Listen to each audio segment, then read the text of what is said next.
ఈ మానవుడు ప్రతి దాని మీద ధ్యాస పెడతాడు. తాను బతికేదానికి కారణభూతమైనటువంటి ఈ శ్వాస మీద ధ్యాస పెడతాడు. ఆ శ్వాసను కంట్రోల్లో పెట్టుకునేదానికే మన పూర్వీకులు మనకి ఇచ్చిన మహత్తరమైన వరం ప్రాణాయామం.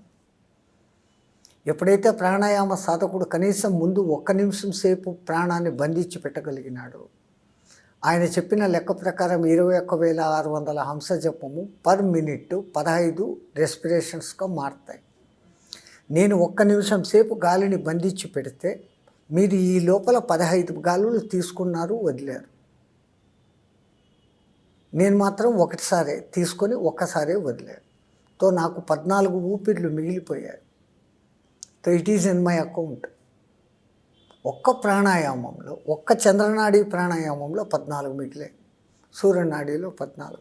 1 గంట నేను చేస్తే 60 నిమిషాలు ఇంటూ 14 అన్ని ఊపిర్లు నా దగ్గర మిగిలినాయి. 3-4 గంటలు పొద్దున, 3-4 గంటలు సాయంత్రం నేను చేయగలిగితే సులభంగా 1 దినం ఆయువు నాకు సేవ్ అయింది.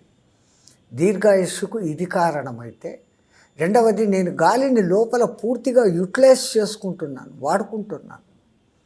మీరు వాడుకోవడం లేదు, తీస్తున్నారు, వదులుతున్నారు. కానీ పరమాత్ముడు మన మీద దయతో ఆ మాత్రం వచ్చిన గాలితోనే మీ రక్తశుద్ధిని చేసి మీ బాడీని నడుపుతున్నాడు. మేము తీసుకున్న సంపూర్ణ వాయువును అది పూర్తిగా కార్బన్ డైఆక్సైడ్గా మాడి శరీరంలోని ప్రతి కణానికి పోయేంత వరకు దాన్ని మేము లోపల కుంభించి పెట్టిన కారణం చేత అన్ని కణాలు యాక్టివ్గా ఆరోగ్యంగానూ ఉంటాయి. ఆరోగ్యత అనేది చెడడానికి కారణం కణాలలోకి ఆక్సిజన్ సరిగ్గా అందకపోవడం.